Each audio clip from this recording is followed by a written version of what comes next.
আমার মতো একটা লোক একটা 20 বছর 22 বছর বা 23 বছর একটা মেয়ের কাছে কি এক রাত্রে কি 5-6 বার যাওয়া সম্ভব? মানে ইয়ে করতে যায় আর কি, দাও ব্যবসা করতে যায়। আমার বয়স 60-এর উপরে, আর আমি বিয়ে করবো একটা 17-18 বছরের ছেলে তো হয় না। এমনি কিন্তু সে কিন্তু আমার ঘরে আসিত। যদি আপনি পারেন তাহলে আপনাদের কাছে আসেন। আপনার তো 4,000 টাকা বাসা ভাড়া দিয়েছেন, আপনাকে যারা পাক করে দেয় তারা খাওয়াইতেছে। আচ্ছা, পাক করে খাওয়াইতেছে, হ্যাঁ 4,000 টাকা আমাদেরকে কাইচা দিবেন, আপনি টাকা পয়সা দেন, দিলে আমরা বাসাটা ওইখান থেকে নিয়ে প্রথম ধাক্কায় ওদেরকে দিলাম বাসা ভাড়া, ওইখানকার 2 মাসের অ্যাডভান্স সবকিছু দিয়া বিশ্বাস করে তাদেরকে এখানে আনলাম। হ্যাঁ, তাদের অর্থনৈতিক বলতেছে, আমি তো জানতাম না যে তারা একটা চক্র। ওর মামা এখানে, ওর আঙ্কেল এখানে, ওর আন্টি এখানে, ওর মা এখানে, হ্যাঁ ওর কি আত্মীয় স্বজন সবই তারা। আমার কোনো লোক নাই, একটা তো সিঙ্গেল আমি। তো ও আসলো, তখন ওর মা প্রথম দিল বিয়ে করার জন্য।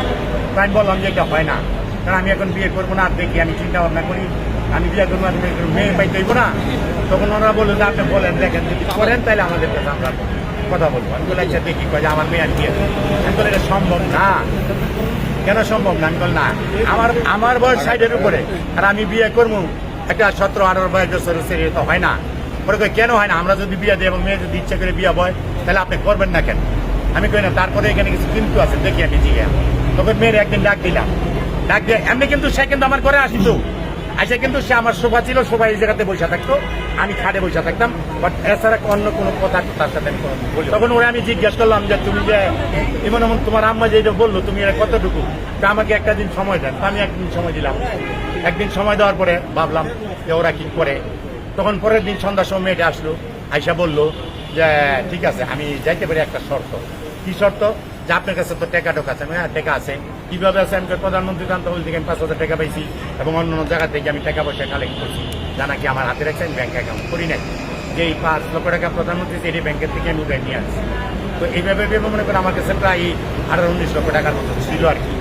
তো প্রথম সে বললো যে আমি আপনাকে বিয়ে করব, ঠিক আছে, কিন্তু বিয়ে করার পরে একটা দুর্ঘটনা ঘটলো বা মনে করেন অনেক লোক অনেক কিছু বলবে, তাহলে আমি কি পেলাম? আমি যে বিয়ে করলাম তাহলে আমি কিভাবে কি করবো? আপনি আমাকে 10 লক্ষ টাকা দিবে, দিলে আমি আপনাকে বিয়ে করবো। আপনি তখন আমি বললাম যে না, এটা হয় না, আমি একটু সময় দেওয়ার ভাবি। তো 10 লক্ষ টাকা দিলে ও বিয়ে করবো আমাকে, এটা কেমন কথা? দেখেন, আপনার তো একটা সংসারের প্রয়োজন আছে, তো সেই প্রয়োজনটা আপনি মিট করেন। তারপর আমি 10 লক্ষ টাকা ওকে ক্যাশ দিলাম। তো তখন আমার কাছে 2টা মোবাইল ছিল, মোবাইলে সবকিছু ছবি রাখা হয়েছে, ছবি তোলা হয়েছিল। তো ওই টাকা দিয়ে ছবি উঠে গেছে, টাকা গিয়ে নিছে, মানে ওইখানে যে টাকাটা নিছে, তো ওই যে মোবাইলের ছবি ছিল এবং ওইখানে সাক্ষী হলো, বিয়ার সাক্ষী হলো ওরা, টাকা নেওয়ার সাক্ষী ওরাই। আমার কোনো লোক রাজ্য যে হোটেলে যাই, ওই হোটেল থেকে আমি কিছু প্রমাণ নিয়েছি। ওরা একটা চাস্তো ভাই নিয়ে আমি একদিন হোটেলে গিয়েছিলাম, কথা বলার পরে যে দেখেন তো এই মেয়েটা কয় হ্যাঁ এই মেয়েটা আমার হোটেলে আসতো, হোটেলে মানে ইয়ে করতেছে আর কি, দেওয়া ব্যবসা করতেছে।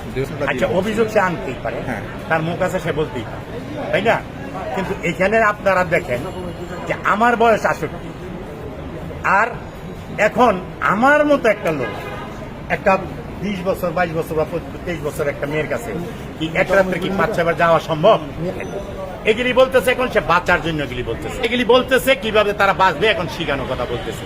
তা আপনি বলেন যে আপনি কি এখন 5 বার একটা মেয়ের কাছে যাইতে পারবেন? আপনি কি সেটা সম্ভব? আপনি আমি বলছি মাইন্ড না, হাসের তো এখানে কিছু।